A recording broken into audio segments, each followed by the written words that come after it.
looking at, and oh, just got me recording here and all. And Lucille, she is on it. I don't know if we have any class announcements and such that we need to make. We're all good. Everybody's got their assignments. And how did you guys do on those questions we wrote up? A lot of them were, Hemp 101 questions like, do you know the difference between those different varieties and uses? Did you guys get those questions, or did you guys do some work on it? I'm going to check, I want to see if you got it, because we ain't teaching this class so you forget stuff. I mean, who knew all this stuff about hemp? I didn't know all this stuff until I started working on it. Certainly don't teach you in school that there's some hemp that you don't smoke. You know, all about the DEA, but oh yeah, what about that stuff that you don't smoke, that you don't smoke, All right, so listen, this class has primarily been looking at the fiber hemp varieties, and we've done that because that is the undiscussed magical plant that is the new green revolution. And we can, what is clear is that we can sequester carbon, we can bioremediate, we can make like hemp supercapacitors, we can make hemp houses, we can make hemp insulation, we can eat the stuff. That was a pretty good workshop. I had a whole bunch of CBD treats last week or whenever that was. Very fun. We should all make those, and so this is a magical plant. But what we have not talked about is recreational and medical cannabis. And so that is something that, I understand very little about. I'm a big fan of the sativa varieties, not the indica varieties. I won't pass out, but these things, people don't even know the difference between those.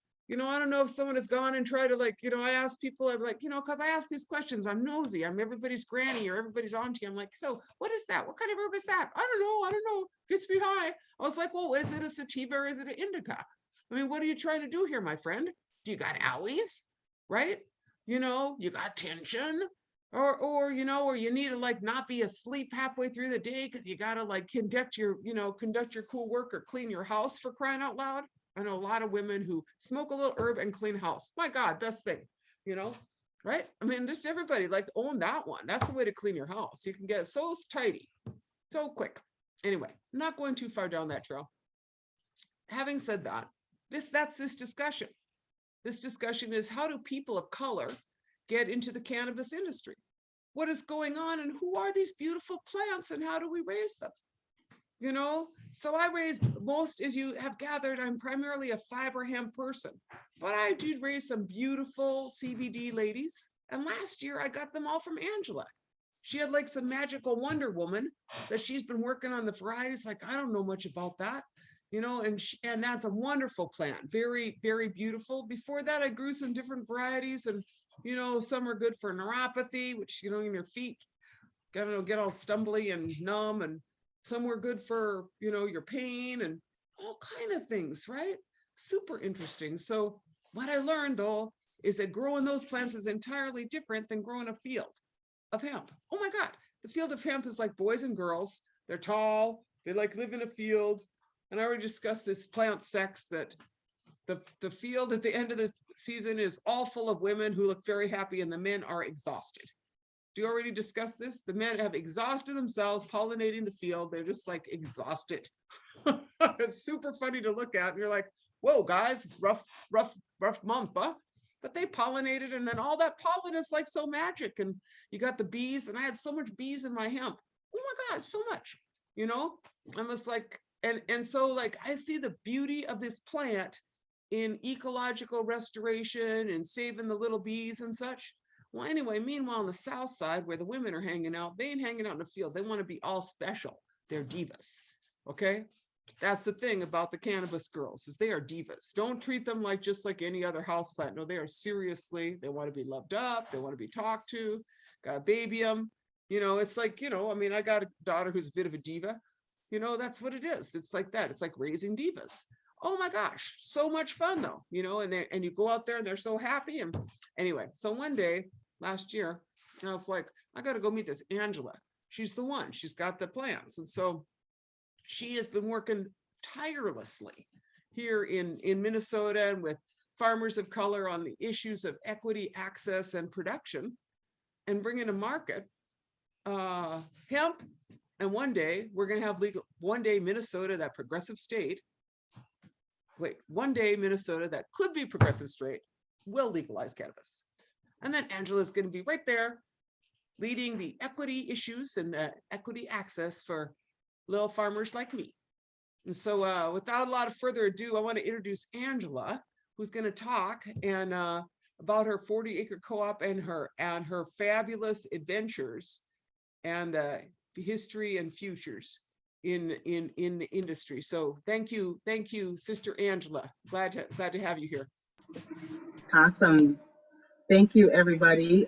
Thank you, Winona, for that introduction. And honestly, just, really thank you for holding space and community for us to be able to come together and talk about these really important issues related to the hemp and cannabis plant, because not too many folks are forward thinking like this and that are creating these kinds of opportunities for us to come together around this subject. And the reason why it's so important, sorry, I just saw it. And the reason why it's so important is because, as you know, as Winona kind of mentioned, there is starting to be a path to legalization of cannabis, but already started the legalization of hemp. And so, what usually happens in things where there's a lot of economic opportunity is that folks like us are usually the afterthought when it comes to access, and when it comes to actually even creating businesses and pathways to be able to profit from it. So just as a little bit of an introduction, I'm going to talk about myself. My name is Angela Dawson. I'm originally born and raised in Minneapolis. 5 generations of grandparents here in the state of Minnesota. Originally, my great grandfather came through St. Missouri, the Missouri area, where there are no registered tribes there. They were all displaced and removed, and so my grandfather brought his family here. And ever since he's been here, since about the late 1850s, and he has actually been up northern in the northern parts of Minnesota. He immediately came here and got some land out in Lake Adney, where there are a lot of farmers and people of color that were gathering to stay connected to nature. And so even though we ended up being urbanized in the city of Minneapolis, we always kept our connections to the nature and the community by going up north to Lake Adney. That's where we would get our food, our fish, and where we would connect with other family and relatives that had spread out. Most of my family has spread out throughout North America. I have 3 sisters who were born and raised on the Yellowknife and Hornpane reservations in Canada, and I have a lot of relatives all around in disparate areas like that. And so I'm the first, though, of my grandparents' generation to what we call a reclamation farmer. And a reclamation farmer means that we're reclaiming our farming legacy, hopefully now in the 21st century mode, where that we're not completely oppressed by it. So when I say 5th generation, that does not count the grandfather side of my family that was forced into farm labor. So we're reclaiming the independence and the autonomy that we have around plants and working with the land. And so it's been a real healing process for me when I became a full-time farmer in 2017 to be able to reclaim my farming legacy. I have to tell you, I was on Facebook at the time, and ever since I started farming again, and I'm the first of my cousins to do that, I think literally I have about 300 new Facebook cousins through that have come to me through and talked about how the farming legacy has changed our family. So I'm just also really thankful and acknowledging that where my farm sits at now is Anishinaabe land, unceded, and we are so grateful for the people here that have made it possible for us to be here today and to farm. So I always acknowledge my ancestors before I start talking in groups like this, and I hope that they are helping my words to convey to you the importance of us being in community and how thankful I am to be here with you. So I do have a whole fancy schmancy PowerPoint presentation. I wonder if I should pull it up in order to keep to help me keep track of what I'm going to do. So let me see. Do I have the chance to share the screen? Yes, Awesome. ma'am. Okay. All right. Let's see. Let's see if this works a little bit. Okay, so I talked to you a little bit about me being a reclamation farmer, and some people do not know what that is. So we'll see if this works. If you can, let me know if you can hear the audio. This is about 35 seconds of explaining what a reclamation farmer is. Let's see if this works. Nope, I don't hear it. Hold on, let's see. Sometimes the audio comes on and sometimes it doesn't. With Zoom, because it depends on this platform with Zoom. So let me just try it one more time. See if we can hear it. Last time it worked. There we go.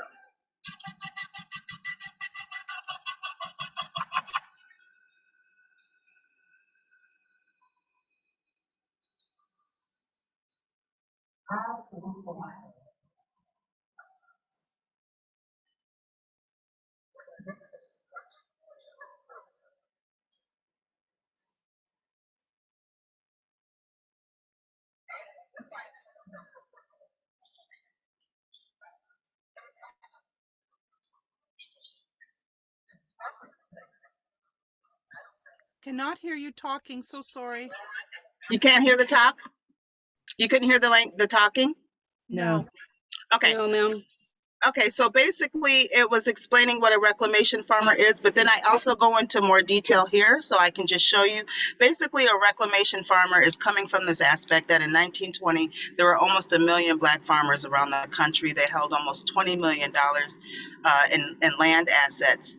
And as of maybe the early 1990s, about 98% of them have been dispossessed of their land and have been forced off of their farms. That did happen 2 generations ago to my grandparents, who were caught up in sharecropping arrangements, even though they were responsible for quite a bustling farming hub in southeastern Iowa. They were lost it all. And so it was a part of quite a traumatic story from my father's side. He's the last young child of that farming family, and he is going to be coming to live with me this summer, so I can talk a little bit more with him and spend some time with him on my farm now, which is going to be a very healing exercise for the both of us. But the matter of the fact is that as I became aware of the situation with Black farmers, I decided in 2017, I was in law school at the time, and I had an experience where I went to the West Coast and learned a lot about cannabis. I spent a sabbatical from my law school and spent some time with some of the cannabis growers in the Emerald Triangle, and I decided to learn about it. It was the first time I had seen the full operation, the whole vertical operation from seed to selling, how it all happened. I purchased a small fraction of a business while I was there. Ended up by the end of the season seeing way more money than I had ever seen in my life, enough to pay off all my student loans and somebody else's student loans. I did end up, paying off a lot of debt at the time, but also it really changed my mind and my heart about where I was going with my career in terms of the trajectory I was on to be a corporate attorney. I decided that I did want to be a farm full time. And then, what I do tell people is that I didn't choose to farm, farming chose me, because once I went along this path, there was no way to turn back. But what I did learn when I went along this path was that, I made my first I applied for my first micro loan grant from the USDA as a full-time farmer. I set up, as a part of my success with the cannabis farm on the West Coast, I had some money, put some money down, bought a farm out here in northern Minnesota, the one that I could afford. We had an arrangement. We had about 100 acres, bought some organic hogs, some goats, some chickens, signed up some folks for what I thought was going to be an amazing CSA. I went to the USDA to find out how I can get some funding to help build up my hog herd. And the USDA agent came out there and asked me, what did I think I was doing? Why am I out there? Long story short, I got denied. I lost that project. I lost the farm. I had to start from scratch, and that's how the co-op got started. So, and what I did once I found out about that was that I did some research, because to tell you the truth, the way that the USDA agent treated me, you could tell she had a lot of nerve, but she was unchecked. So the way that she talked to me, the way that she treated me, first of all, it felt like I was back in the 1950s. She said, I didn't have a husband. So she said, how come I don't have a man applying for me or with me? She kept saying that I needed a man on my application. And then she just kept telling me what made me think I could do this. Why am I here? What am I doing here? What made me? That was her continual question. I don't think it ever got answered, to tell you the truth. But basically, what it did for me is it made me get on the phone and get on the internet and talk to other Black farmers and find out how come no one was getting their farms funded, and how come everyone was scraping by their nails, by their fingernails to farm, and how come we had to work 3 jobs in order to have a farm. And lo and behold, I found out that the treatment that I received at the time in 2017 was kind of light compared to what some of the other farmers that I had ended up talking to over the last couple of years. So especially in the South, they say Minnesota nice is a thing, but in the South, they just call you the N-word, or they call you the word and tell you that and put your application in the trash. So it's a little different, but it's still the same impact, right? You don't get it. So whether they tell you nicely, you're not here and we're going to deny you, or they call you an N-word and put your application in the trash, the result is the same, as that you have to figure out how to do it yourself. So that's basically how the co-op got started. We ended up having weekly meetings over a year, and ended up organizing a co-op so that we could fund our own selves to stay in the farming industry. We decided to use hemp as a catalyst for our strategy, because I had experience, obviously, in the industry. I had developed some networks while I was out there, and I understood economically how it works. I have a business degree, and I've worked in a lot of business capacities over my career. I especially studied the cooperative model over the last 10 or 20 years. I was a member of the of ACE, which is the Association of Cooperative Educators. It's kind of like the think tank for co-ops. And so I studied a lot about the model over that time, talked with a lot of cooperative development folks. I'll be honest with you and tell you that I did reach out to some of the, Minnesota has the most co-ops per capita, right? You know that. The most successful cooperative models, the most highest grossing co-ops are here in the state, but you would notice that there are no co-ops with people of color in them. So I've always known that, and as I've studied the model over the years, I've always just had this fantasy in the back of my mind that I could actually see people of color cooperating in this type of way, creating this kind of economic opportunity within their own communities. Most of the time, I've worked with food co-ops, and there's kind of like a co-op clique here in the state of Minnesota. Bottom line is, I went to some of the kind of professional co-op development organization that's helped with a lot of co-ops developed here over the time, the longest standing kind of co-op consulting group, and they weren't feeling me. They didn't think that I was doing the right thing. They thought that hemp was going to bust. They didn't want to get into hemp, and they thought this whole idea that I had on a Black co-op was probably, was pretty ridiculous. So they didn't support me. So I ended up doing it on my own. I did find a really amazing cooperative attorney, one who was really kind of pioneering some of the models that I ended up adapting with 40 Acre Cooperative. Basically, this attorney he's retired now, he's much older, but he started some of the early financial agricultural cooperatives, and he also cooperated with creating some of the laws that relate to co-op development. And so I consulted with him the first 18 months or so of me organizing 40 Acre Co-op. He helped me set it up in a way that, ensures our long-term sustainability, using some of the tools that he used to start co-ops like Organic Valley and that kind of stuff. So anyway, once we got to this point, we're talking about now we're kind of merging in this issue of how the co-op is solving this question around equity within the hemp and cannabis industry. One of the things that I also found out after finding out about how racist the agricultural system is that within the hemp industry, we also have some significant disparities. And that is, of course, if in the state of Minnesota only, and this is from the ACLU, the color of cannabis, but in the state of Minnesota, if a Black person and a white person possesses the same amount of cannabis, the Black person is 5.5 more times more likely to be arrested for the same amount of possession. But then, of course, when we look at the legal ownership of businesses within the cannabis industry, even in the state, of course, that's what 100% white owned, right? So we understand that, we take disproportionately the penalties for the illegalization, but then we don't have pathways to participate in the legal market. And then, I work with a couple of other groups, which I'll tell you about in a minute. But basically, today we were sharing stories together about people who are still in prison today, serving 30, 40 year sentences on cannabis charges, who are not going to be able to participate in 420 with us this month, right? Next week is 420 National Holiday for cannabis and hemp businesses.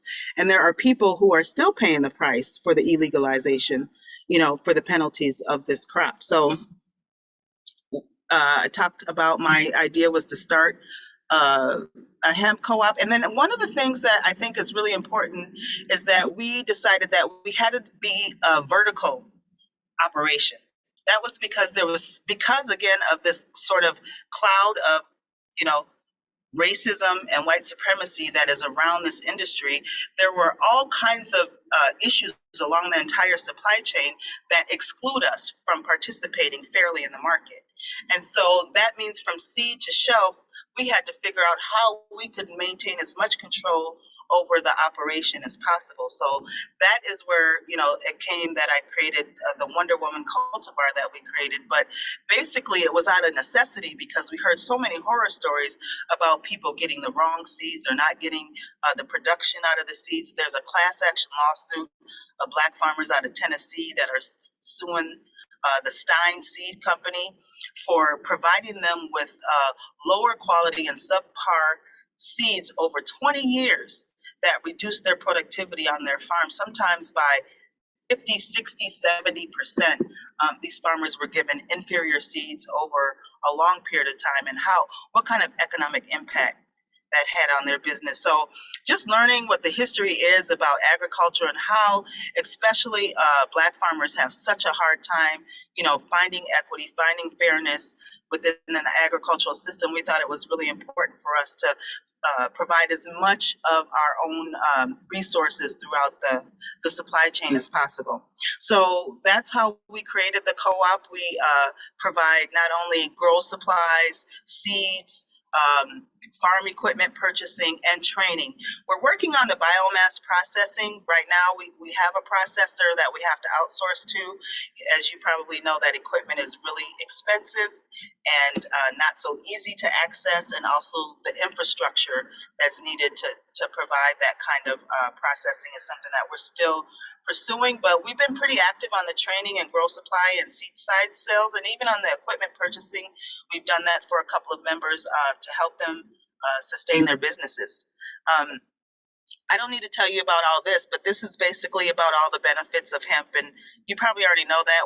I do want to mention, though, that we're participating in this national research project that is now starting to be more specific about the benefits of hemp, especially when it comes to carbon sequestration. And so there's a Climate Smart project. It's a USDA project. I think it's $1 billion grant overall, but I'm participating with a group that is specifically recruiting.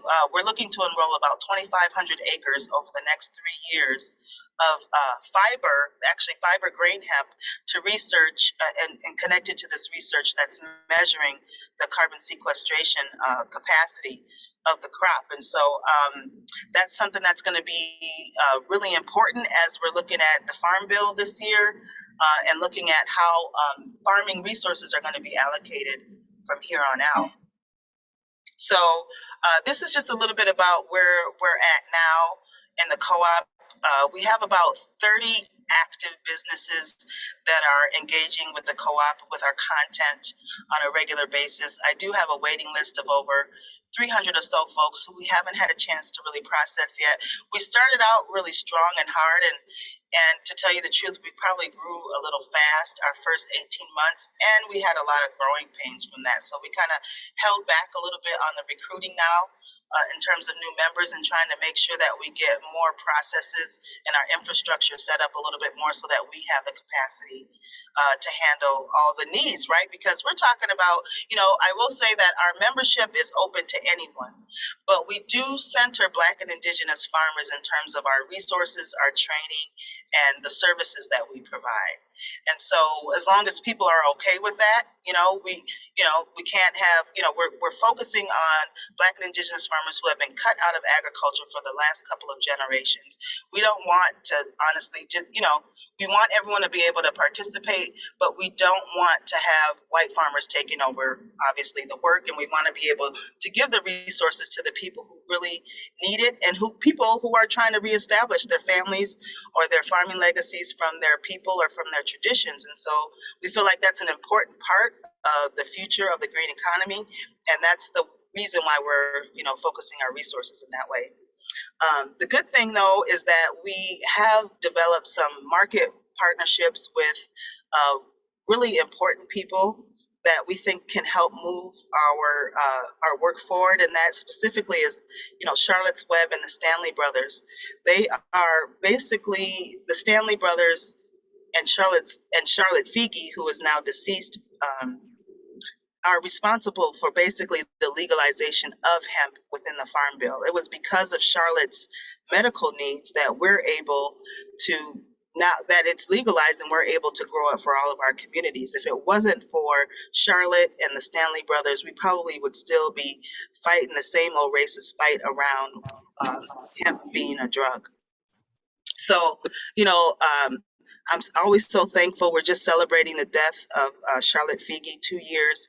It's been since she left us, but she left such an amazing legacy for us to continue in terms of providing access to plant-based wellness for people like her and people in our community. So we're working with them on developing a couple of different product lines. We have a training program that we're doing with them this year, our second one, where we're basically meeting on a bi-weekly basis with some of the folks, some of the Stanley Brothers, some Charlotte's Web. And I will say we have been developing such a close relationship over the last year that the Stanley Brothers and I have spun off a nonprofit organization called the Great Rise, which we'll talk to you about later. So basically, nationally, we're, people say that we're the first national cooperative for socially disadvantaged farmers, and that's pretty true. I mean, we have farmers in 7 states, and we also work with farmers in Boyce Fort and some tribal communities. And this is where, there is one other organization called the Federation of Southern Cooperatives, and they've been carrying along this work for a really long time. They've been fighting the USDA directly about, with the Pigford settlement and with other fights that we've had to get basic consideration from the USDA. Not that a whole lot's been done, but basically the Federation of Southern Co-ops only allows members from a few states in the South. And for me, I feel like one of the biggest problems with our farmers, and the reason why it takes us so long to get any kind of justice or equity, is because we divide ourselves unnecessarily along really old and archaic rules that mostly have to do with racism, right? Sometimes we just adapt white supremacist ideas and we integrate them, and we forget that it's hurting us. And so one of the things about some of the co-ops and the farmers in the South is that they just don't go above the Mason-Dixon line. And I don't know why. I just didn't think that made sense. So anyway, we have members in Georgia and Florida and in Colorado and Virginia, and we work where people want to do the work, basically, and because we can't really afford to exclude people in that way. But Want to talk a little bit about Wonder Woman. So Wonder Woman is a cultivar I developed. Now it's been almost 3 years. So that means, we've had a couple, about maybe now 8 generations of her, which really kind of stabilizes a strain. That's kind of when you're creating a strain, you have to grow it in a couple of different ways and grow it consistently with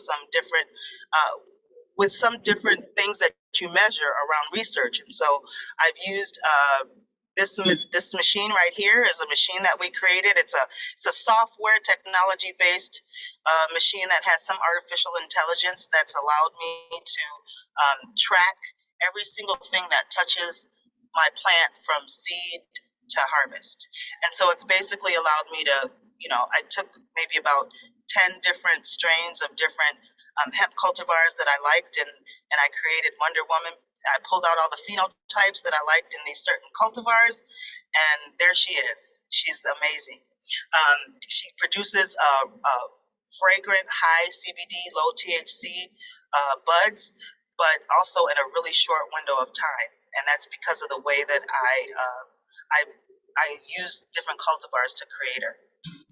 So that's mostly what I wanted to mostly also just tell you. You probably already know this, but in the hemp and CBD industry, it's projected to grow to about, the kind of projections you'll see is anywhere from $25 to $35 billion in 2025. If we don't figure out a way to create our own pathway through social equity, that will most likely exclude most of us. $35 billion. And so the reason why I organized the 40 Acre Co-op and I work with people like Winona is because I want to make sure that we are not an afterthought in this kind of industry, right? That because of the sacrifices that we've made, basically carrying the industry on our backs for all this time while it was illegal, and then for us to not have the opportunities when it becomes legal would just be one of the tragedies of, I think, of our time. It would be just as tragic as the 98% loss in Black land in Black farms over the last 150 years. And so hopefully not on my watch. That's not going to happen.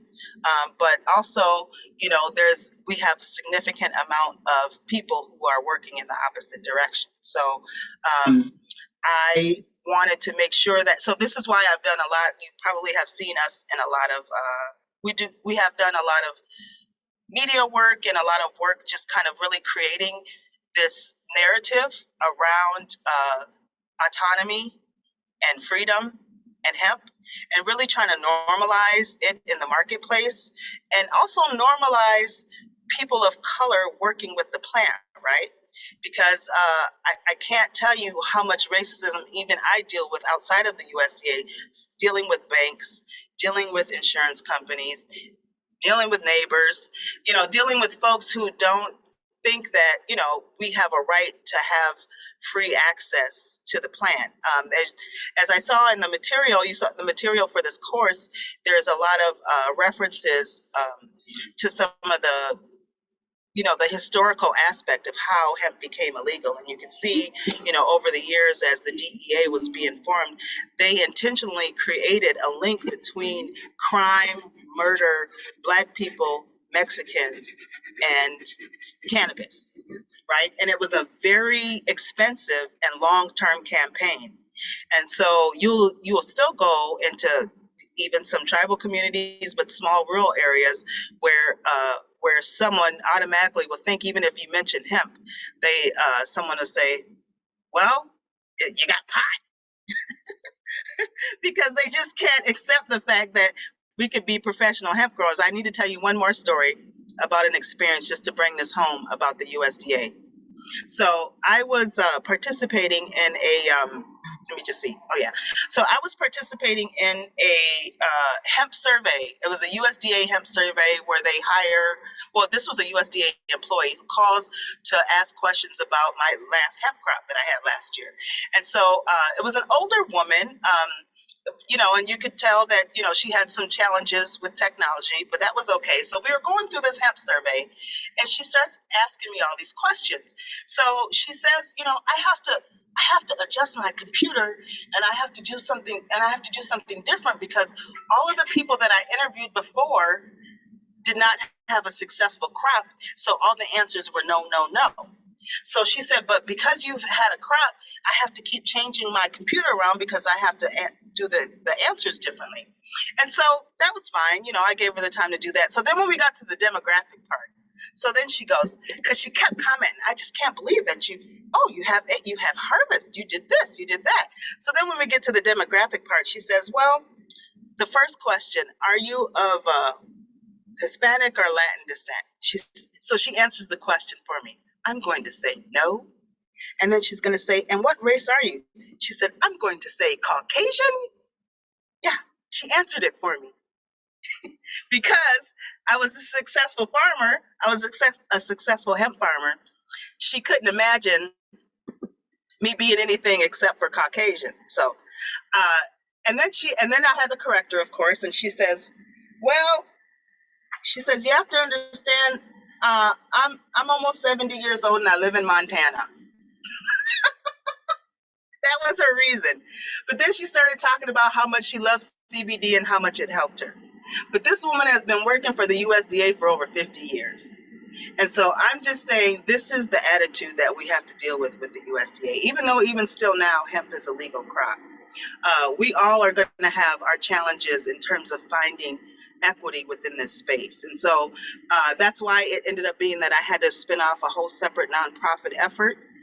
It's actually a nonprofit and a political advocacy effort that we're organizing specifically around access to the legalized market as soon as it comes here to the state of Minnesota. And so I feel like I want to take a break. There's more that I can share, but I feel like we've had I have some interesting looking faces, and so I want to let people talk and ask some questions. I'll just take a breather here, and I can share some more.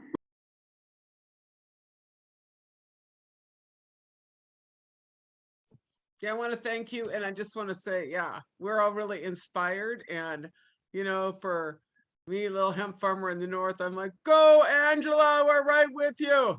And I bet there's a lot of people that are just like that, you know, because we really want to see this happen, but you need a champion down there. And Angela's been a real champion, you know, knowing this way backwards and forwards and how to move forward for all of us. And so I just think now a couple of people were asking in the chat for your email. So I just put contact at 40 Acre Co-op, right?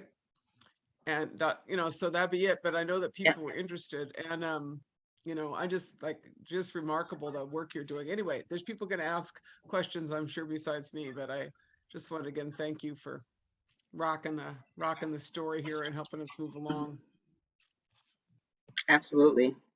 Thank you. And I see you have a really diverse and interesting class. I recognize some of the faces. Hi, Paul. Good to see you. Margaret wants to come in. I'm letting her in. All right. And I can show you a couple of photos. So last year we did our first, I think it was the first state of Minnesota Juneteenth event on a farm. And it was very interesting there. We did have the commissioner of ag come. From what I understand, he's most likely going to come again this year. There is a little bit of talk about possibly the governor also coming to this Juneteenth.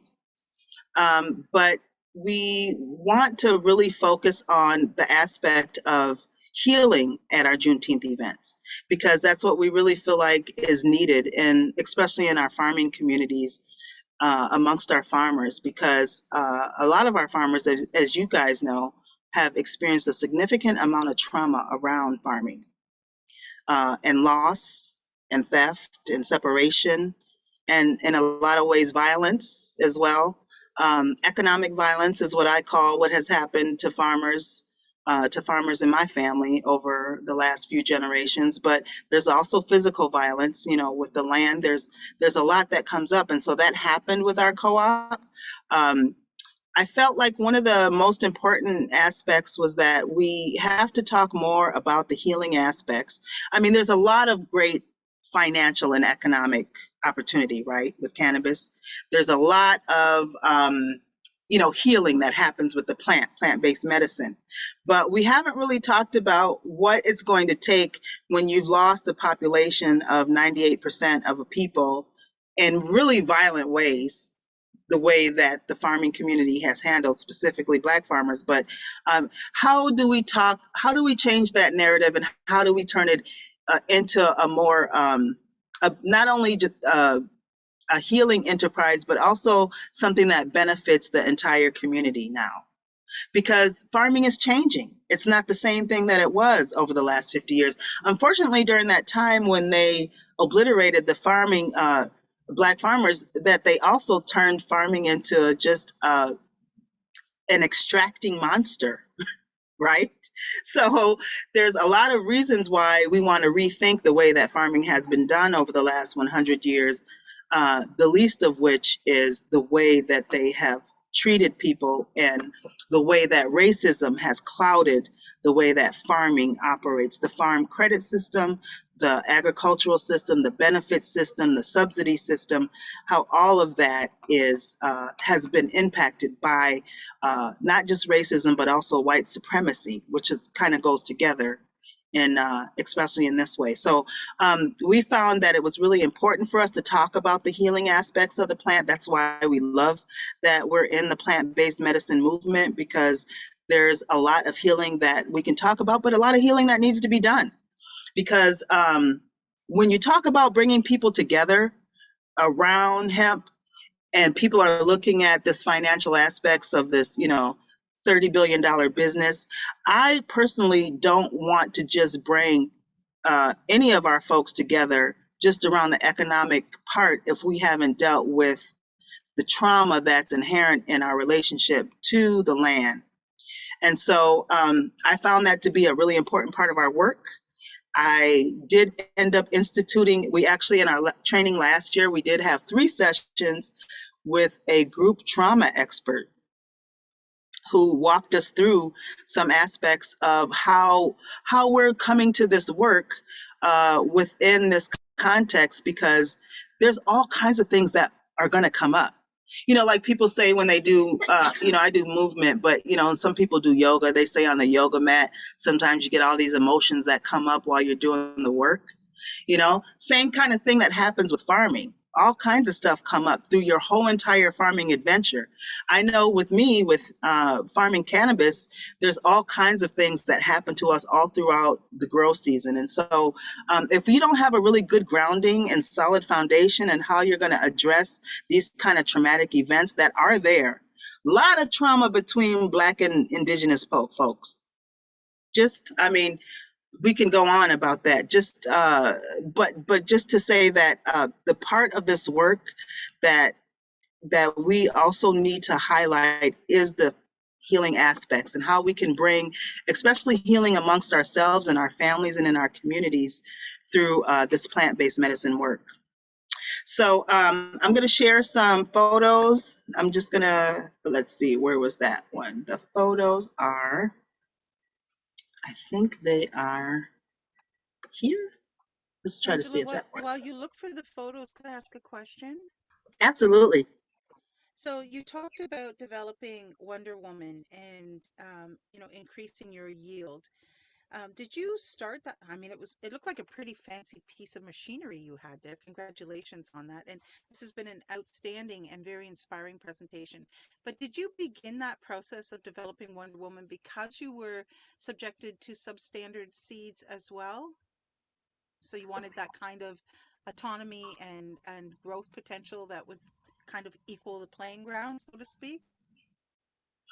Well, I will say that I have had bad experiences with other people's seeds, but I had just went into that knowing that I wanted to own my own property in this business. I think one of the important aspects of succeeding in this business is just owning your own property, whether that be seeds or land or equipment. It's really important to own your own property. But I will say that my most important thing for me in starting Wonder Woman was the fact that so many farmers had started early on, and all of their seeds and their crops were testing hot. And so I was nervous as a Black farmer that already had a lot of suspicion around my business, that I would be shut down or that I would be raided. So I wanted to have control over and know exactly what I was growing so that I wouldn't be caught in a position where I would be, in trouble. So that was the main reason. But the second reason was I did, as I was developing Wonder Woman, there was a year that I really wanted to grow and she wasn't ready yet. And I bought somebody else's seeds. It was a horrible experience. It didn't work out well. So, but there are some people that, I think there's starting to be some trusted sources for seeds now. There wasn't when I first got started. So I think the industry is developing a little more. Of course, we need to test. And I will say that we developed that piece of equipment while we were developing Wonder Woman. So we basically really did start with a tent like everybody else, grow tent. But we did end up developing that technology as we were going along. So is Winona? this particular Oh, variety, is it mhm. a fiber hemp or is it the medicine hemp? This particular variety is a medicine hemp. So yeah, I was gonna say, yeah. So the primary goal that we were working, because I had experience in the cannabis industry, I had set up sales networks that way. It made more sense for us to grow that, and also because the farmers in our network, usually have 40 acres and under. And if you're gonna grow fiber hemp for longevity, well, first we don't really have a supply chain or a market to sell fiber hemp quite yet. It's developing, and thanks to Winona, it's developing faster. But we don't really have a solid marketplace. And I was really trying to get people, people in our co-op want to make money as soon as they can. So I was trying to get us to a supply chain that we knew that I could actually buy their product back and sell it somewhere. So that is the medicine kind, but we actually are also interested in mostly the grain kind, that for seeds and for oil. We're also interested in developing that. It's just that economically, the business plan that I could create was around, you could have 2 acres and still be able to grow 100 pounds with the business plan that we created. See, I think that part of what she's pointing out is that the CBD and the hemp industry, like the cannabis industry, has a lot more value added development in it. The fiber industry has very little value added development because one, it's super revolutionary. I mean, the whole thing is revolutionary, but basically, you know, once the money of the cannabis industry came in, it's a different economy, right? And you're trying to grow fiber hemp and you're trying to figure out how to get it processed, your seed processed. You can't get your seed processed in this country. You finally get it squished out there in North Dakota, but they don't mill it here. It's just like one value added not happening yet after another, but it's starting to get there. So I want to say that, but I want to just talk to her a little bit about her varieties, because I think this is a really important issue, because I've grown for 6 years now and I've not had a hot crop, right? Fingers crossed every year, because they aren't stable, right? And so you're doing your best. I'm not trying to grow, if I wanted to grow something with THC in it, I'd go grow something with 21% THC or 17% THC. Why would I mess around with 0.5 or 0.3, right? And so these, issues I think are significant, is the lack of stability, the need for seed stock, right? That goes underneath that limit, right? But then also I think that, fundamentally we need to challenge that limit, because there's medicinal varieties of cannabis. I mean, there's all kind of medicines in it and the terpenes, and like, I don't even understand this stuff that Angela understands. I know that there's different medicines, right? And different plants express their medicines in different ways. And so for me, my interest, it turns out, is in horses and animals. Why would that be? Because we have like 40 horses up here between our families. And what if you wanted CBDs for horses and you wanted to be able to grow them and have it so that it didn't cost like $25 for a dosage, right? That's a different scale, but all that need to be developed, and these varietals need to be grown out, and women like Angela, who's helping us get to, some of these stable varieties. So you could know what you're getting generation after generation. It's just super complicated and super interesting all at the same time. Anyway, that's all I want to say, which is kind of just like adding in. No, it's great, Winona. So I just have one more question. I just want to make sure I'm grasping the different types of seeds. So there's grain seed, there's grain, there's seed, there's medicinal, and there's fiber hemp. Those are the 4 types of hemp that can be grown. Do I have that right? Yep. Okay. Um, well, kind of. I was kind of nodding because I was processing what you were saying. So there are. So the main is the high CBD is the medicine. It's the high CBD that is the medicine. The lower CBD is, and usually actually they're called industrial hemp is the other term. So there's medicinal hemp and industrial hemp. Winona's growing industrial hemp, meaning that it can be used in the industry, right, for industrial purposes in agriculture, for in the materials industry, in paper, construction, those kinds of heavy duty material uses requires different kinds of processing and harvesting. And then there's the medicinal hemp that I grow, which is high CBD, still low THC, but there are, so for example, with Charlotte, the one who kind of helped make this industry legal, Charlotte had a condition called Dravet's disease, which was an extreme form of epilepsy, which uh, made her have seizures almost up to 100 a day sometimes. It caused so much brain damage that she was not expected to live past the age of 6. But when she left her home in North Carolina because CBD was not legal, and her family sold everything that they had and moved to Denver, where the Stanley brothers are, where they created a cultivar, they created a strain for her that had some THC in it and some CBD in it. But it almost eliminated her seizures. The doctors had already done everything that was medically possible. They just told her family, to get ready for her to die. But because of the strain that she had, which was a medical grade, it was high CBD and high THC, she was able to live an additional 6 years. She died at the age of maybe 12 and a half when her family all got COVID. And she went into the hospital. They all went into the hospital. She just never came out. So that is the medical grade. That means that, and the THC is also medicinal, but then that is not quite legal yet. But it's those the high terpenes that are in the medical grade that allows for all of the healing compounds to work together to help people with all kinds of illnesses that mostly integrate with your endocannabinoid system. The industrial hemp, go ahead. No, I was just going to say the other thing is the seed. See, because the seed, like industrial hemp, you could get seed into oil, and the seed is what you want to keep, and you can make hemp hearts out of the seed, right? Now, the girls she's talking about, they're girls, they don't got seeds. We're going after bud there, right? That's a totally different thing. And so it's different plants, sexes, and different, things going on with them. That's what you want. But, it's not to say industrial hemp also has, can be used for oil. Yes. You like some of the best machine oil. Industrial hemp could also be used for food. Yes.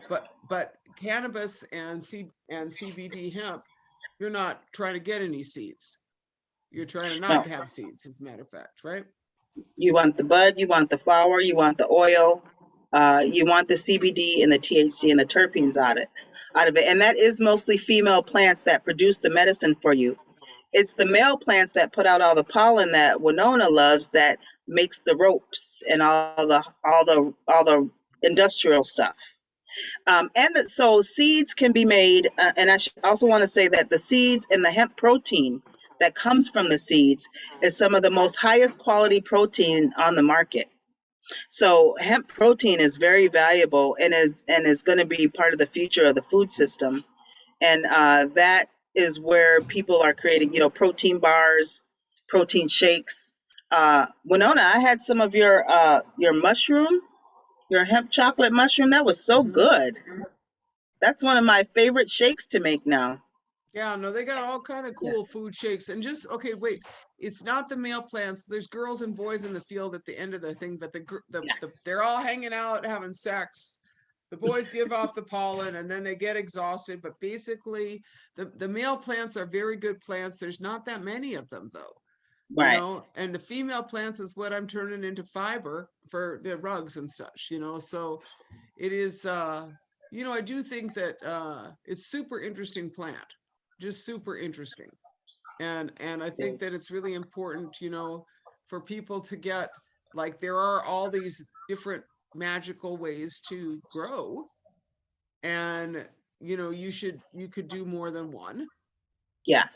You could grow some medicine for your family and grow some hemp for, those fish nets that you're going to make in your, you know, houses and such you're going to make for your family.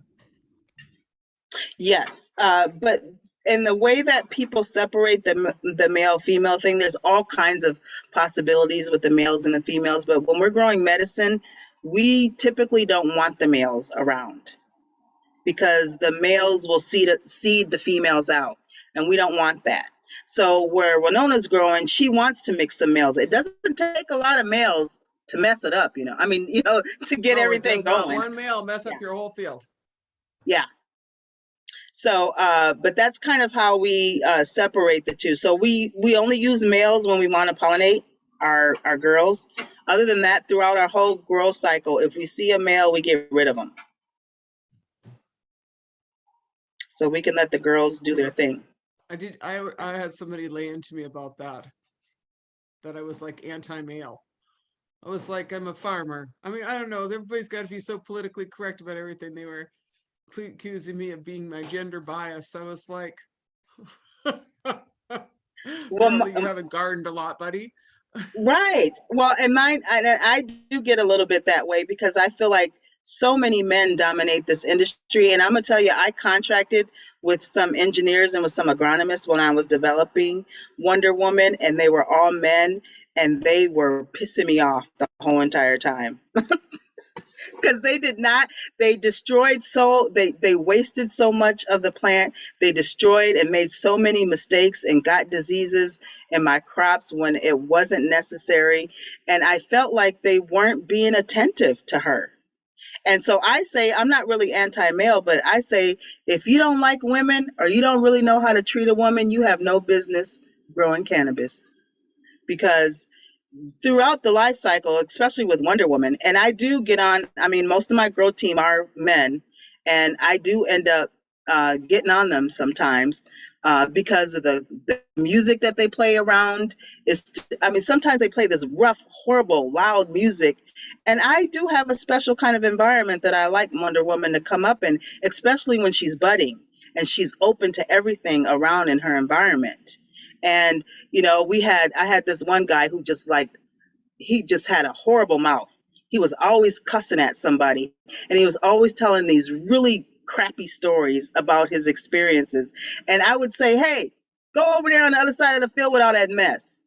Because there are just some points where she's super vulnerable and super open, and I only want her to be exposed to certain things. So I feel like we need more women in the industry. I feel like if we had more women in the industry man, look at the stuff Winona's doing. I don't know some dudes that are doing the stuff that she's doing. Like the kind of creativity and the ways that we weave things in and include people in and create sustainable businesses at the same time. I don't know. Sometimes I think that might be my woman bias. I think that I haven't seen any man do it that way. So, I have to say, I wrote a little essay called My Courtship of Cannabis, which was about this discussion, because I was not a cannabis farmer until 6 years ago. I grow corn, squash. I'm really good at squash. They like me. I mean, not all plants like you so much. Me and yeah. squash are good. But my point is that you get to know your plants. And that's what I wanted to do. I was like, this is a revolutionary thing. I got to figure out how to grow it. Right. So I was on this little exploration of trying to understand it. Meantime, I go to this like Minnesota Department of Ag meetings, and there's these guys. They're like, "We was gonna use Roundup, and I got my tractor, and I gonna go." I was like, "Jeeves, didn't we just get through that economy? We're supposed to be on the good economy where you don't do that." And like they had like the same moves as they had in the last economy, which I think I had a couple times I had an opportunity to talk, being the only woman of color at the meeting or something. That was before Angela started showing up. But certainly, I was like, y'all don't got the moves for this one. They'd be Yeah. complaining that they lost their shirts in this. And I was like, that's because you're all greedy and trying to do your same MO and your same old jive dance you did last round. I said, this Yeah. is a woman. This is a very beautiful woman, that you need to take very good care of. And you don't know how to court a beautiful woman. Well, you shouldn't be raising her. That's exactly the same thing you said, Angela. I was like, you don't got the moves for this one. Don't try, because it's not going to work, you know? A Yeah. plant really is, I find very empathetic, and I find out with my, with my plants, and my cannabis really likes the horses. And then somebody told me that cannabis and horses co-evolved, that they traveled together throughout Asia and just throughout those regions, that horses and cannabis, wild cannabis co-evolved. I was like, there you go. Probably. So super interesting, but you wouldn't know that until you're like hanging out with them, you know? And yeah, Yeah, that's amazing, the work that you're doing, Winona. It's just, we have to keep that going. We have to support that work, and we have to make sure that you get that over the hump into the new economy. I feel like it. I feel very close, although Hmm. a lot of planting ahead. Absolutely. I'm going to check the chat because I saw some questions.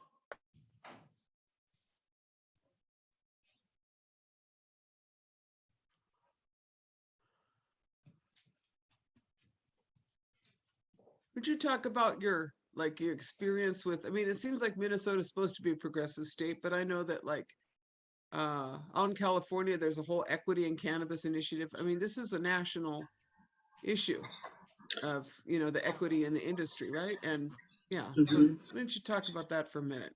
In Yeah, so the state of Minnesota is full of disparities, right? So I think the last survey that was done, they always have these wonderful things that talk about how Minnesota is on I think it's number 5 and one of the top best places to live, education, health, and all of that stuff. But that is only if you're white.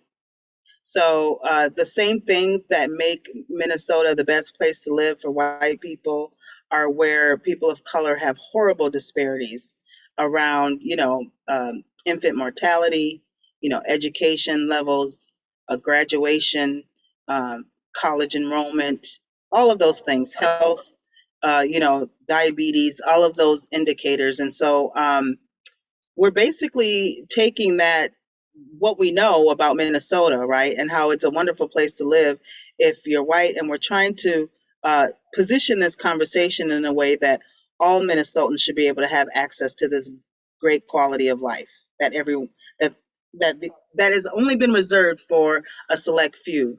And so with cannabis right now, the way that the market has operated, it's mostly been to the benefit of right now there's only 2 white-owned companies that are outside of the state of Minnesota. They're Chicago companies that are licensed to sell medical cannabis. Now, there was a time last year, about 3 or 4 months ago, where the pharmaceutical industry started to see how cannabis was growing, and they also clamped down on CBD. And there was a time between, let's say like November and maybe just a few weeks ago, where they made it illegal for us to sell. So there's a lot of political positioning going on around CBD, because I think right now is it 3 billion for the state of Minnesota? The projection around the economics with cannabis, if it's legalized, is about $3 billion. So all of the departments, including pharmacy, ag, and food, are all positioning themselves to control different parts of it. And so a few months ago, right after we finished our harvest, the pharmaceutical Minnesota Pharmacy Board decided that they wanted to control CBD, and they made it illegal to put CBD in any food, in gummies, in anything, and also in tinctures, in any oil form. And so there were some people that were even being arrested. There were other CBD stores that were getting what is that called when you get your stuff snatched off? They were getting there's a confiscated. word. Yeah, they were getting letters and getting their products confiscated. So that halted the sales of 40 Acre Co-op, unfortunately. We were able to go out to Denver and work on those relationships with Charlotte's Web and some other companies where it is legal. So luckily, we didn't have to shut everything down, but it was a really difficult time for us. But basically, we feel like they're backing off of that position.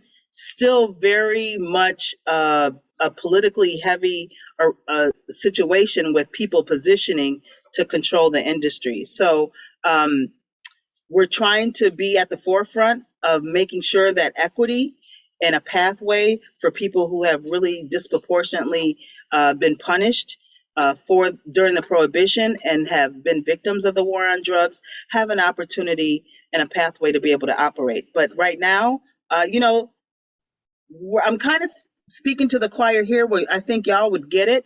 But when I go to the state capitol or when I talk to some of our legislators, they're like, what do you mean equity?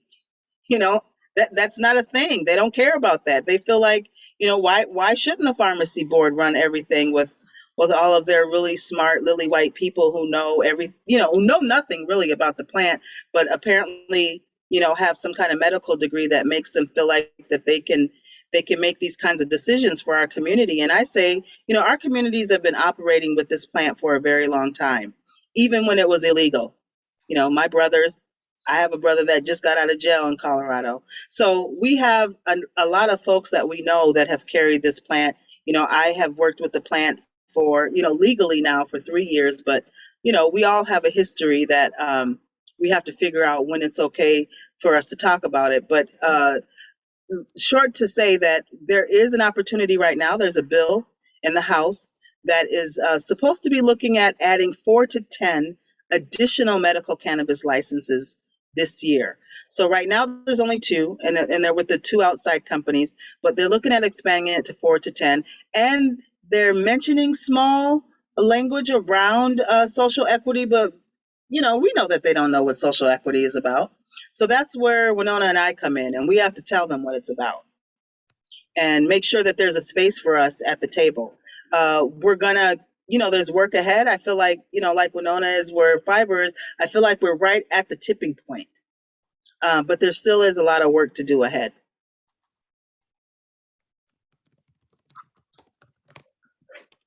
I Um, wonder if you and Winona were males, you would have a greater chance at sitting at the table than women of color. Even men of color, I think would probably do better at the table. It's just such a sad state of truth and reality. I live in Ontario, Canada, and cannabis is legal here. It's relatively new, but it's highly regulated. And so, if you want to grow hemp um, for any reason, and it's above 4 acres, you need a very specialized license. And then they come and test you all the time. And if you want to grow anything under 4 acres, you need a research license. And it takes a long time to get these. So for me, who's interested in this, I just want to grow a couple plants. I don't want to grow a whole acre or a whole field. I want to see what it looks like, how it interacts, how it grows in this region, and I'm feeling like I don't even know where to start because I don't know any hemp growers, and this is a completely new field for me. But I do understand green economy, and I do understand restructuring relationship to resource extraction that is not harmful to the environment. That's one of the greatest things that I've learned from this course to date, and the actual possibility of it. And I'm hoping to buy 100 acres next year, a tree lot, but I want to have a small area to be able to grow hemp, more for uh, learning opportunities, and maybe working at some seed development. But I'm interested in more of the fiber strain and how that could contribute to addressing the great disparity in housing, affordable housing for our community, Indigenous communities in particular, both on and off reserve. We live in totally substandard housing that's always filled with mold, and it's because they use a cheap budget to build with the cheapest materials that are not suited to our very wet environments.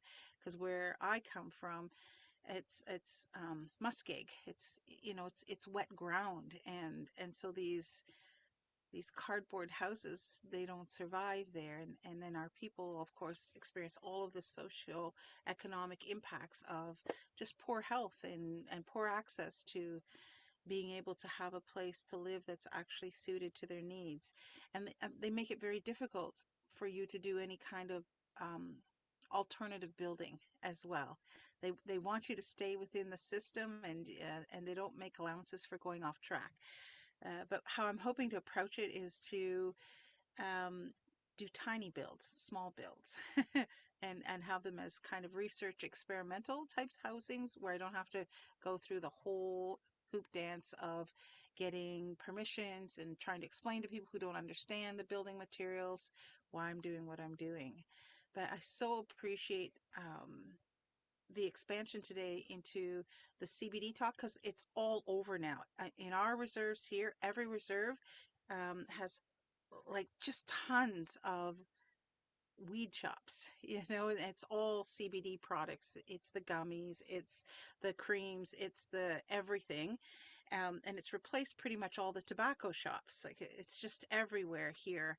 And I have no idea about grades and qualities and things like that, but that alone has provided enormous economy changes within our communities, even with the restrictions they have, and the rules are a little bit different on reserve than off reserve, and I guess that's why we have so many within our communities.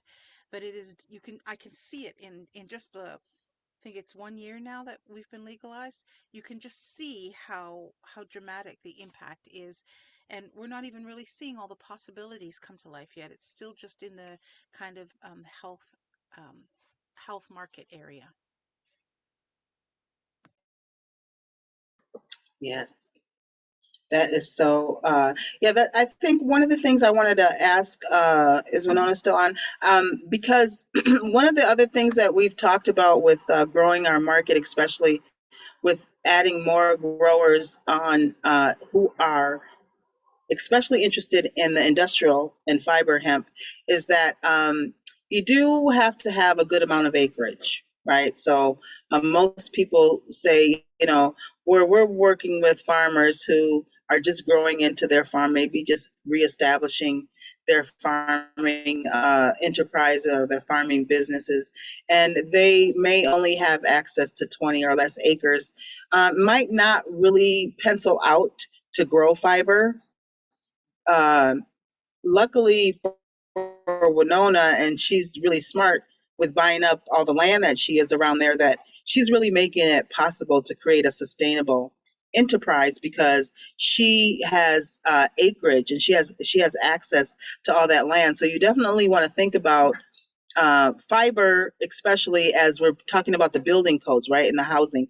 From what I understand, I hear that the U.S. Building Codes Committee just met and they're starting to seriously look at hempcrete as at adding it into the building code. But there is, a story that I haven't quite heard yet, and I do want to hear from Winona. Some folks have horror stories about harvesting the fiber hemp because there are some varieties that are so strong that they can ruin your tractor. And so you have to know what variety you're growing and know what kind of equipment works on it, because for the most part, most of the equipment that can harvest at the kind of the power that we need for hemp fiber is located in Canada Yeah, I mean, or China. they're So, using, they're using sickle mowers to cut here, and basically the rule of thumb is your pinky. That's what you want for your fiber hand. If you start getting your thumb, you got it, okay, but you get bigger than that, you're not cutting it, you know? And so you do need to have like the right kind of sickle mower. I went out to Denver a couple weeks ago to look at the big fancy harvesting equipment because now I want a combine so I can take the seeds off instead of not getting the seeds, right? Like this is like, I'm like out there like, okay, that's what I need. I need that piece of equipment to get this. So I think a Bish combine. That's what I think I need after my like evaluations of the industry. So my point is that you're right. I think that a long time ago, the USDA required everybody to grow a quarter acre of hemp and a quarter acre of linen or of flax. That mhm, was a requirement for early colonists because they used the hemp for their ropes and they used the linen for their clothing. But that was wow. then. That was like we were spinning, we Mhm, were spinning. We ain't spinning. We ain't even producing clothing in this country, right?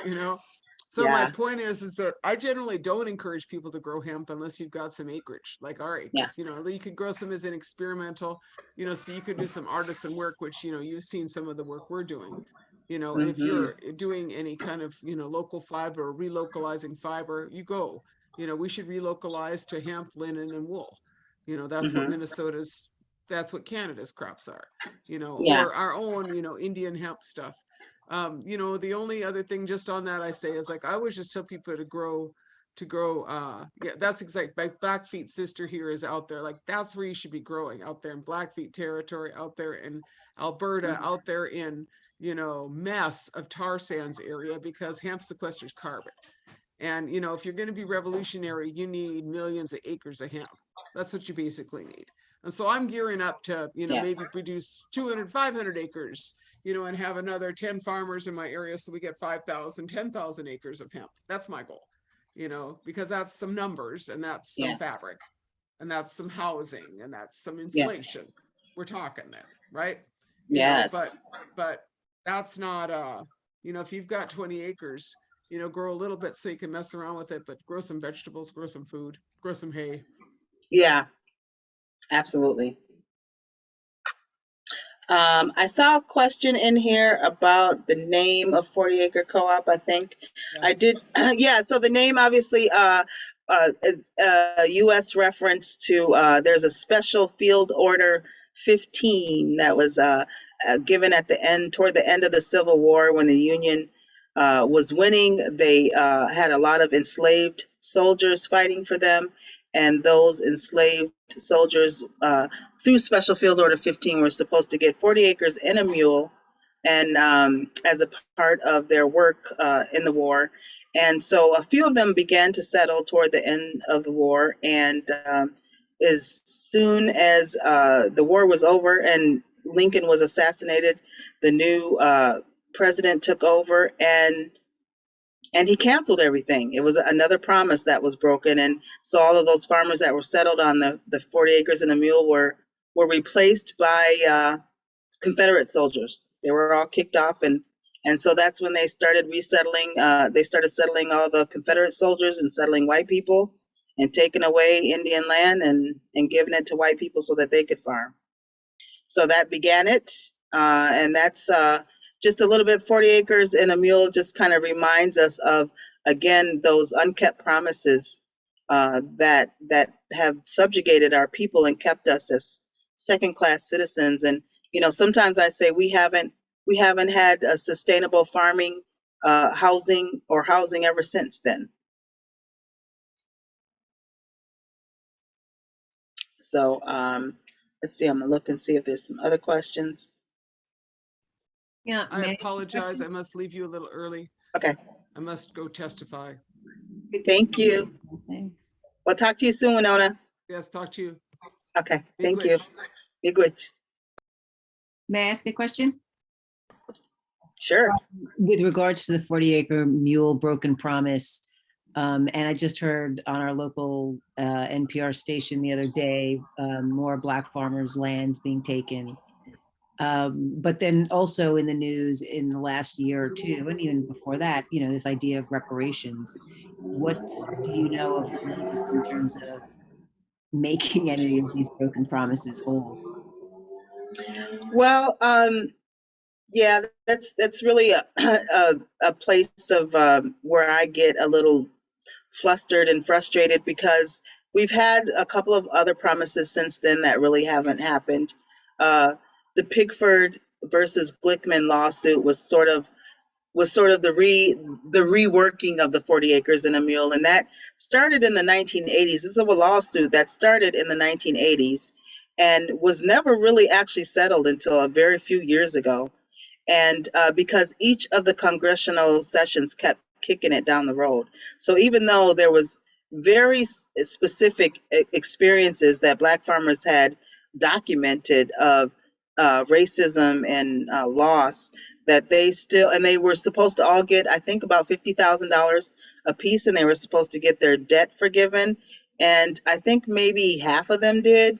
Most of the farmers died before they saw it happen. It was very disappointing. I talked to some of the farmers and the descendants of some of the Pickford litigants, and they're still in bad shape, to be honest. Those are some of the people that I talked to when I started forming the co-op. And then now there's this new thing that was supposed to happen. It was the last legislative session in the U.S. Congress enacted this Loan Forgiveness, Debt Forgiveness Act, which was supposed to be a special bill 1005 that was supposed to at least give these farmers and socially disadvantaged farmers that had experienced racism within the USDA debt forgiveness. And that was supposed to happen last year. But, as it happens, there's a team of white people who had legal resources who sued the USDA to stop them from helping Black farmers and for giving them debt relief.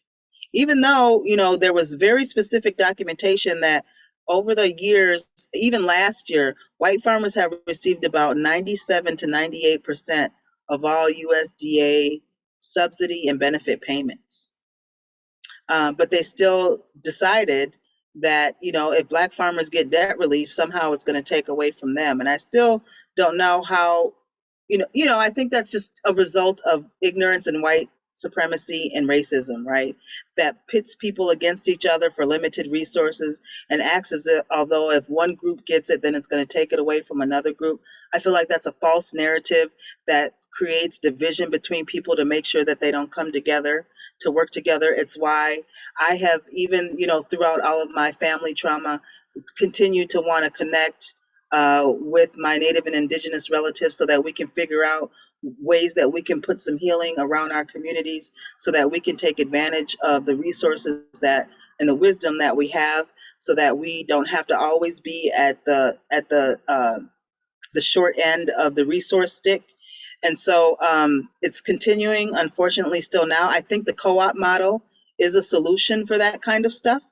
That's why I really believe in it. I feel like it's a way that like-minded people can create the kind of economies that they want to benefit people so that it's human-centered and that it is value-based and that it's not just based on extraction and greed. And so that's why I very much believe in the co-op model. It's why I'm working with, Winona on developing her co-op. It's why I feel like people need to take it more seriously. The example that we use is the Mondragon co-op. That is a national co-op out of Spain in the Basque region. Basque is dark. Those are dark people. They faced a lot of colorism and racism in that area. And they started with one small business. I think it's now been about 25, 30 years ago. And the whole entire region is now cooperatively owned, providing thousands of jobs and sustainability. So that was a long answer to your question. Sorry. Well, I'm glad it ended on a hopeful note. It's possible. Thank you. Absolutely. I think cooperation is the way. And it's not as easy. I mean, cooperation is a very simple sounding word, just like farming is. And so sometimes people might think that, it is an attractive model, but it does require a lot of work. I mean, I will say that co-ops are more diverse. Co-ops have more women leaders than traditional businesses. They have more people of color in leadership than traditional businesses. Their members have more civic participation. They participate in elections than any other business. And so there's a lot of benefits to the co-op model. But again, in those ways, it's a little messier. It's not like one person in charge that gets to tell everybody what to do, and one person gets the money, and everybody else works for that person to try to please them and get a promotion. It's not that model. And so when you're more inclusive and when you empower people, you have people sometimes who have been traumatized that now are getting on this path to empowerment, and it comes out real messy sometimes. But, that's where leadership comes in. That's where training comes in. That's where, capacity building comes in so that people can really figure out, because that old traditional way of doing business is, I just feel like it's harmful. It creates harmful relationships, and it creates a polarized situation where people are fighting over things that really don't matter, and it stops progress. And so I feel like co-ops are a solution to that kind of way of doing business. And so I am super hopeful. I'm hopeful about our people. I went to the Indigenous Hemp Conference, the Indigenous Farming Conference. I felt so good. I was rejuvenized by being up there with Winona and being in community with people who talk like me. And we had conversations around the same goals, and we felt the same way about a lot of things. And I don't get a chance to have that and these daily meetings that I have with folks about hemp. So anytime I get a chance to be in community with y'all, I'm so happy. It fills me back up. It gives me hope to continue my work. And it feeds me just as much as it helps you. That's so awesome. Thank you, Angela. Oh my God. Can you tell us what was the name of the Basque co-op you mentioned? So I can put it in the chat. And Sure. can people join your co-op that are not in Minnesota? I live in Texas. Sure. Yeah, so the name of the co-op in the Basque region of Spain, and the Basque is Basque is the way that it's spelled, and it's Mondragon, I'm sorry, like my dragon, Mondragon, Mondragon. Yep. M MON Dragon, Dragon. Mondragon. Gotcha. Okay. Yeah, that's exactly it. Yes. They are an international example of how co-ops can scale to the point of providing all the needs for the people in that community. The other thing that I really like about co-ops is that they have 7 principles. We have 7 principles that we all adhere to. And it's something that has the 7 principles were agreed upon by the International Cooperative Association that meets in Africa, I think every 10 years. These principles were assigned to in the 1964, I believe, and it's been affirmed at every meeting ever since. And so they're pretty stable principles. The reason why I like them is that they also really flow well for me with 7 principles I know about Indigenous living. A lot of 7 principles also in called the Nguzu Saba in African Indigenous living. And so I work well with 7. I mean, that's just a thing that I've always been raised around is 7 principles are really are a divine number, obviously, and then it has a lot of healing within that, even that own model. And so that's why another reason why I feel like, co-ops are an amazing tool. People use the co-op model informally back at the turn of the century to purchase their freedom, to when they wanted to buy land together. There are all kinds of ways, and that's the reason why I like the co-op model so much. As you'll see in the Mondragon example, it's used, there's taxi co-ops, there's health co-ops. I have another slide that shows all the different co-ops. In what country is that in? It's the Netherlands has a sex worker co-op, y'all. They provide health checks, housing, so the co-op model is flexible, that it can do anything, it can meet needs of people in all kinds of ways. And I'm just really excited to be able to see us embrace the model, take it on, because I believe that it really does originate from our culture, and use it in ways that we can really benefit from it. Because really, the old model of corporations and LLCs, really, I think it's unnatural for us.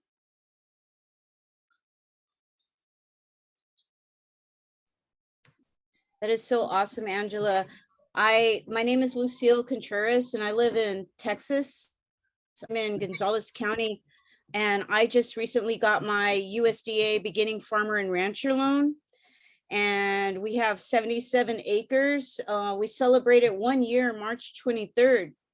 And I also just got my Texas hemp producer license. And so the thinking is I'm going to grow a little 2-acre strip that I fenced off from the buffalo. We have 9 buffalo also that we're raising, looking for. And my goal is to raise it for seed, for cake to feed the buffalo, or cube feed to feed the buffalo. And I'm meeting with the processor at the end of April, who will help me turn that into cube feed for the buffalo, and then hopefully buy the rest of the hemp for their own processing. And that facility is called Lone Star Industrial Materials here outside of Houston. And they also do things like hempcrete, hemp fiber, processing, hemp plastics also. But in regards to to what you were saying, I really identify a lot with the struggles that you experience with USDA. And at first, USDA did not know what the heck to do with me.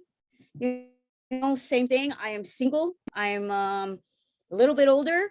And I have this great big vision that at first they thought, yeah, they didn't know what to do with me, but I had a lot of perseverance and forbearance, and definitely Winona, you know, completely supported and encouraged me all along the way.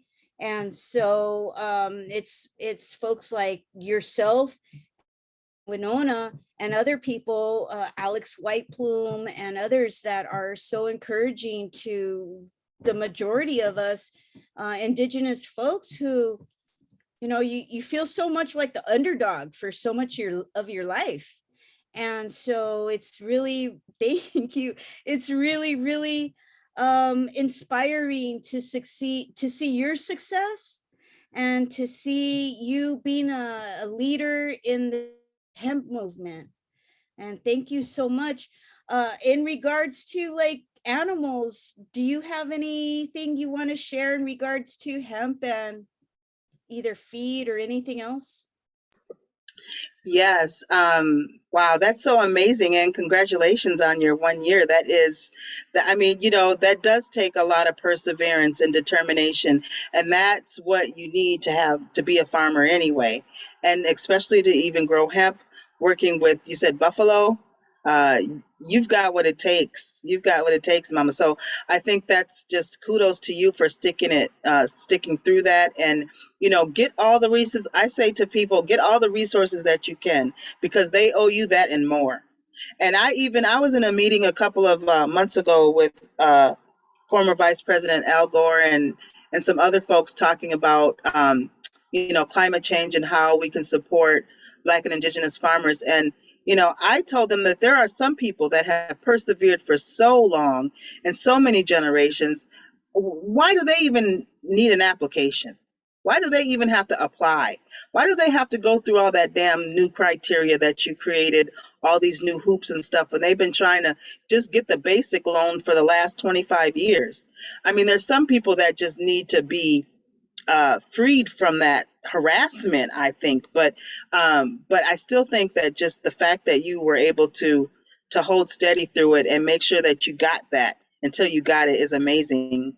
But to your question, also the co-op is, you know, we do have members. We do have a little bit of an application process. We like to know where folks are at with their farming, because we do have a lot of opportunities. We have, you know, the medicine CBD side that we can work with, that supply chain that we've developed. And now we're just developing the research side of the fiber hemp for the carbon sequestration project. And so people can benefit from that. And that comes with a ton of technical assistance and a lot of other support to get you going. So, but I would say that I think that there's so many opportunities within this industry. I love to see the creativity of the farmers and the growers here that are finding ways to apply it. For animals, I will say that, you know, even though the state of Minnesota has not approved hemp for animal feed yet, I think that's still a part. We have to do it in a research project. But on my own simple little ecosystem farm, my pigs love the hemp. And they respond very well to it. We also have a herd of goats, and I have this one particular goat. He's the alpha male. His name is Ragnar because it just fits his name. But Ragnar is really alpha, and sometimes he gets in this mood, especially with the other male goats, and he wants to ram them. And you know, we give them bales of hay, and so Ragnar likes to climb on the top of the bale and then knock all the other goats down when he's feeling, you know, in his alpha way. But I tell you, when we cut down our hemp crop, we'll have a research crop, and we'll just, you know, not want to waste it, and we'll feed it to Ragnar and the other goats, and then all of a sudden everybody's chill, and Ragnar's not trying to knock over all the other goats, and they're sunbathing, and he's helping the babies, and it's just, I love it. I think that it's an important part. I really want to see, how it comes through the rest of the supply chain with the meat, but definitely as feed and bedding for animals, I think that that's where we need to go with it. Yep. The bull can be bullish. Yes. Yes. Yeah, that's exactly right. There's certain times of year that the bull can be bullish. And so, but the hemp, I just noticed that the time that we do give them hemp, they seem to be a little lighter and they're funner and they're playing around and they're not as aggressive. So it's funny to see.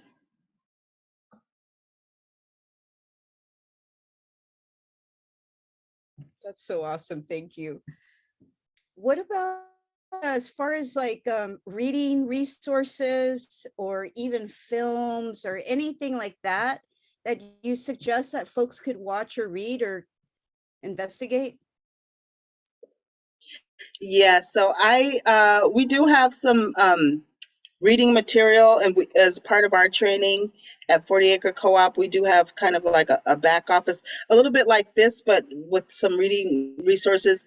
If you're interested in cooperatives, I'd say that there is a book called The Courage to Cooperate. Is that the name of it? The Courage to Cooperate. It's by Jessica, I'll spell her name, Jessica Gordon Nemhard. She's a professor, but she has been tracking, yeah, that's her name. She has been tracking and keeping track of Black and Indigenous cooperative businesses, and really has studied it from the beginning all the way up till now. And she does a really good job of organizing all the information and talking about cooperatives within the context of, how do you organize a co-op, a cooperative economy within this context of racism, right? And also within this context of capitalism, where people are trying to tell you that you have to have your business look like this in order for it to be successful. And so just keeping a good documentation of people and communities who are embracing the co-op model and using it as a way to provide for their basic resources and their needs when government or industry is a really good resource. So I have she's a member of the ACE, the Cooperative Education Network that I was a part of. I used to talk to her early on in some of these annual meetings that we would have, or educational sessions that we would have. She was really inspirational for me, but she's published this book since then. And then there are a lot of things about cooperatives I just think that people should learn about before just jumping into it, because there are some nuances to it that require you to shift your thinking about what success looks like, because it is more human-centered than money-centered. And so that means that some of the financial aspects are not as important and emphasized as the human aspects. And sometimes that's just, we've been programmed in such the opposite way, that we don't understand that, people coming together and making decisions collectively for their greater good, even though the profit might be further down the line than it would be in a corporation structure, is a win for everybody. When you have, more women who are leaders, when you have people who are engaged and given their voice and speaking in a way that they are empowered, and you actually have a company that's moving forward and making decisions, when you have a whole collection of previously traumatized people who weren't supposed to have nothing in the first place. And that is a win. Yes. Yes. So much. I really identify that when we started here, our nonprofit in Texas, it was like a sponge. Like all the people in our community, the Texas Indigenous, was so hungry and thirsty for the reconnection of the buffalo and the land, that it's been really amazing. And it sounds like the same for yourself. Like you built a organization that is fulfilling so many needs of people that we have been so hungry and thirsty for so long to cooperate with each other and to have that opportunity. Absolutely. Yes. And to answer Carlos's question, tea bags available in supermarkets, I, I don't think so. I do know there is a few, I know a few hemp growers in the South that have tea companies now. I know one of the biggest tea companies, Gaia Teas or Gaia Herbs, are now contracting with this leading Black woman hemp tea maker in out of North Carolina. That's the only one I know who's actually formally selling through like a legalized contract kind of way. But I feel like there's a lot of people that do enjoy hemp tea, and I think even Winona, like we use it all on our farms and we use it as a part of our own personal medicine, but it hasn't been offered yet widely enough in supermarkets. We do have hemp proteins, hemp powders, whole hemp seeds are. Oh, you have it in Ontario. Yeah, I think it'd be great if we could have it here, but we don't quite yet. So there another opportunity for the marketplace, right? Yeah. We have it here, but not in the grocery stores as yet. It's still in. You can get it in any of the hemp suppliers, especially on reserve, and then of course the kind of bigger companies who have been authorized to sell cannabis products, they have it as well. So it's not easily accessible. I mean, you have to go to one of the shops to get it, but it Mhm. is here, and I've certainly seen it, and it's it's being used regularly. I think we have a long way to go here in Ontario. I still think it's um, covertly criminalized in some ways because access is so limited. It's for the few, and you have to jump through hoops to get a license. But certainly. And I think it was a political move to try and just get more votes because our current leadership is probably going to get the boot hard. He's failed our country in lots of different ways, but it's the idea of a co-op. I just want to share this with you, Angela, because I've been on the fence about how to move forward, serving the needs of the greater good, and hearing those words out of your mouth. It's like you got inside of my head. I say this all the time. Everything I do is to serve those that will come after me. I mean, I may not benefit right now, but at least if I can keep the door open so that possibilities can grow, pun intended, because growing is where I think we need to see economies change. And it's also the area where we as people of color can can uh, reclaim a sense of sovereignty, I guess, so to speak, in lots of Mhm. different ways, whether it's health and healing or uh, you know, uh, economy, but shared economies. And the Mhm. idea of shared economies hasn't really taken root in a lot of instances. It's considered a bit retro or archaic or not really viable because the money is not piling up. But I've been on the fence about, should I start a business? And Winona had back a couple sessions ago said that we can't partner in the co-ops south of the border, but perhaps we should look at starting them here. And after listening to you, I'm like, I could do that. I could do that. Like why not do that? I think that with all of the different communities, because all First Nations communities here just about now, especially in the southern region of Ontario, all have cannabis farms. And so I don't, some are growing the THC. I don't know how many are growing more of the fiber type hemp. And I'm not interested in having a farm per se, but I would be interested in developing a bit of a co-op and maybe um, you know, just being a part of that in the process and maybe growing into somewhere down the line a bit more production wise. But I can never see myself fully committed to the production, but more the assembly of people because that's where my strength is. I'm good with people and I'm great with big ideas. So thank you Mhm. so much for that. Yeah, this has been such a rewarding conversation, and listening to the story about growing feed for buffalo. So one of the things within a couple of collaborations I have on the go is people here want to reintroduce buffalo into Ontario. We used to have buffalo here. The wood buffalo is the variety, and of course they were completely decimated with just the rape of the land here. But I didn't think about the ties of hemp and food for animals and just and the similar effects, like listening to your goat stories, like, oh, so it's not just us. Like, this medicine works on every being because it's a living being interacting with another living being. And so even though I kind of knew this subconsciously, it was just nice to hear it again, be able to actually bounce that back at you as I now have something new to understand and explore. So thank you again for that. Yes, this has been a really interesting class. Such a rich dialogue here with all of you, and I really always love to take these opportunities to engage with people and just, create.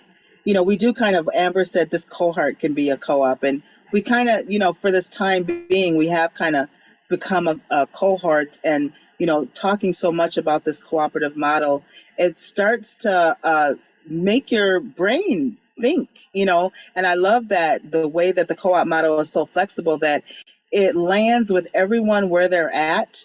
And because it's so flexible, we can actually create something. And so, yeah, I know. I wonder what we can do about Canada, and how we can still support you, Grandma Kim, even though you're in another state. There's maybe some ways. I mean, there's some easy recommendations that I can think of, but as you get into the process, there's some things that you can think about. So even though we might not be able to, and I actually do recommend joining. So that's one of the things. I'm a member of several co-ops. I think it's good to join a co-op just to see how they operate and how they get down. Maybe a food co-op in one area, and I'm even a member of the REI, which is an outdoor co-op. But there's different kinds of co-ops, so you can kind of get a feel for how they operate. You can make it as unique as you want to, especially if you're one of the founders. But yes, I would love to be able to support all of you in your cooperative endeavors, but especially if you're super inspired to start something on your own, this you're at the right place. It's so awesome. Thank you so much, Angela. This has been like really inspiring for all of us. We've been doing this Hemp 101 class for 9 weeks now, and we meet every Tuesday, and we have a Moodle set up with, and you have access to it if you want, and all the recordings from beginning week 1 are all in this Moodle. And if anybody wants to go back and watch any of the previous recordings, they're all there. Awesome. Thank you, everyone. Thank you, Paul. It was good to see you. I think I'm going to be seeing you here down the trail a little bit soon too. But everyone else, thank you so much for your time. This sounds like just an amazing cohort and an amazing opportunity to come together and talk about all these things where we can't talk about them usually, right? Like, this is such a unique and powerful opportunity. I really hope that y'all leverage this and it can have an impact in the way that you go back home into your farms, into your communities, and figure out how you're going to work and move your work forward. And I'm rooting for you in the background, and hopefully, sometime I can meet you in the foreground. I'll be usually I love coming to the Indigenous farming conferences, so maybe you'll be there. If any of you are in the Twin Cities area, we'll have the Juneteenth events that we can celebrate at and be in person. But otherwise, let's look out for each other when we see each other's names and hear each other's voices and people are talking about it. Let's lift each other up. Yes, thank you so much. Thank you. Thank you, everyone. Have a wonderful night. If there's not any more questions, thank you, Linda. Thank you for your message, Linda. And yes, so you have the email that you can reach out to me, contact@40acre.coop. I'd love to hear from you, and have a good night. Thank you, everybody. Thank Thank you. you. All right. Thank you, Blessed night. Lucille. Thank you. Thank you. Thank you. Well, if anybody wants to stay on for the last couple of minutes, If you need help accessing the assignment, let me know. If you need help getting into Moodle, let me know.